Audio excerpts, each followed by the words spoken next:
recognize that there's a bad habit in my life, or there's a sin, or there's something that's pulling me away, I need to immediately detach from it, not leave any room for it in my life.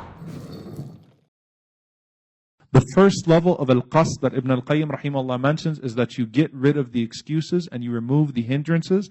And when you're called to Allah subhanahu wa ta'ala, you wake up and you start to move in that direction. Right away, you chart a course for yourself and you say, I've got to get there and I will get there. And you have a sincere desire to do so, a himmah to do so. That does not mean that you move recklessly towards Allah subhanahu wa ta'ala. No, you're very calculated. And by the way, ambitious people are not reckless. They can be sometimes. But being ambitious doesn't necessarily mean being reckless. The best thing is to be ambitious and calculated. To not let your ambition make you move at a pace that you're not ready to move at yet.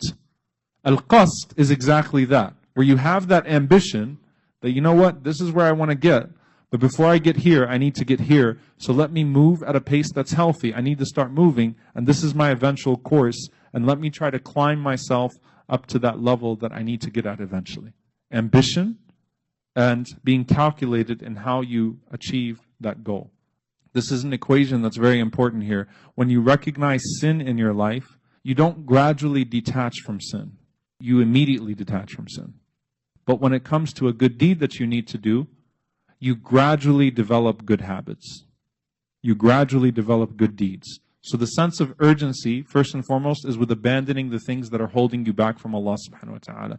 And you can't leave enough room for those things to pull you back in. And that's one of the biggest issues.